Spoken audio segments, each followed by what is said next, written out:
for joining me today with Cooking with Denise.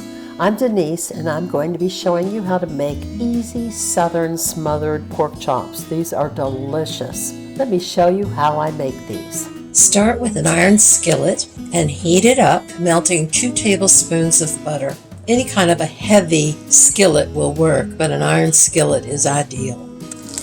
Now once the butter starts melting, let's add our onions. I've taken 2 large-sized onions and sliced them thinly. So we'll add those to the pan. I'm going to slowly cook these until they become golden. It'll take about 25 minutes. Now you can see that my onions are starting to caramelize, starting to brown a little. You keep stirring these frequently so as not to burn, and you want them to get browned evenly.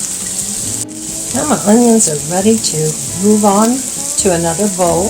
They have caramelized, and I'm going to set them aside for later. Just a quick reminder to subscribe to my channel. It is really helpful to me when you subscribe. And I want to thank all of you for watching my videos, and I hope you're enjoying and trying some of the recipes. Now I have taken 2 1-inch thick boneless pork chops and patted them dry. I have sprinkled them with salt, pepper, onion powder, and garlic powder. Now I've added 2 tablespoons of olive oil to my skillet, and I'm going to brown these chops over medium-high heat. Now I've turned my pork chops, getting a nice golden brown on these chops. I love Southern pork chops. I'm going to continue to cook these slowly, and they don't have to be all the way cooked because we're going to be putting them into our gravy, and they will finish cooking in the gravy. But we do want to get them a nice crispy crust on the outside. Now my internal temperature is about 105, which is not done, but I'm going to remove these pork chops and set them aside until I get my gravy going, and I'll add them back to the gravy. In the meantime, I'm going to add a little more oil. I'm going to stir in about 2 tablespoons of flour. We're going to let that brown up nicely for about 1 to 2 minutes. We'll scrape up the goodies off of the bottom there. Put a tad bit more in.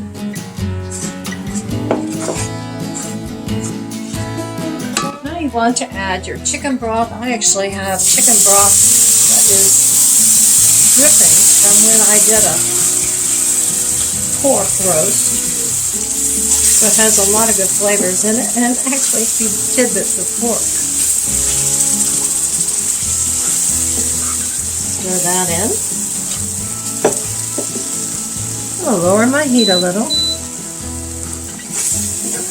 And then I'm going to stir in about 1/2 cup of buttermilk.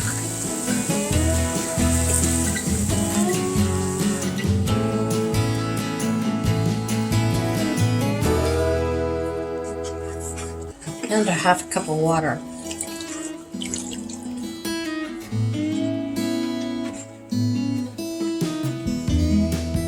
Now I have some fresh thyme here that's about 2 teaspoons. I'm going to add to this gravy. You could use dried thyme if you don't have the fresh. I'm going to add a little bit more buttermilk.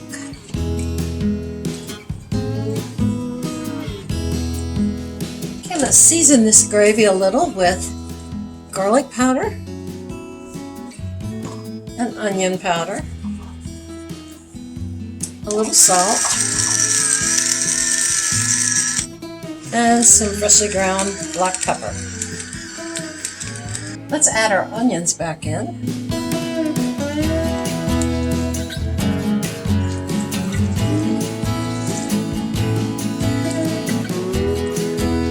Now let's add our pork chops back in.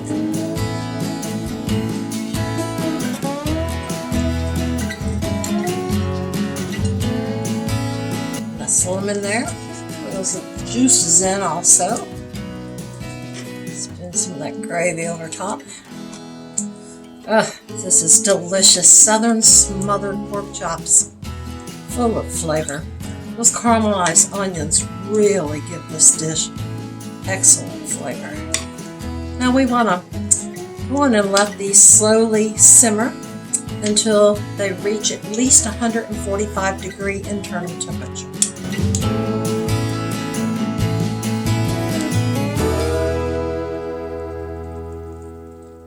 These Southern Smothered Pork Chops look delicious.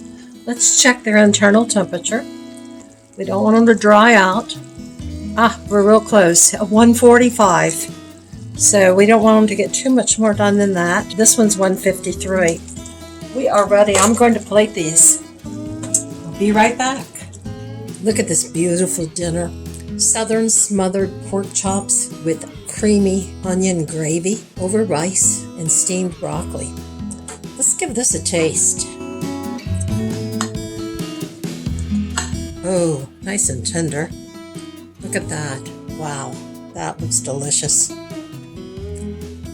That is full of flavor. Those caramelized onions, they really gave that a lot of flavor. You can taste the garlic and onion powder. Yum. I've got to dig into these. You guys try this recipe. I'm sure you'll enjoy it. Bye now.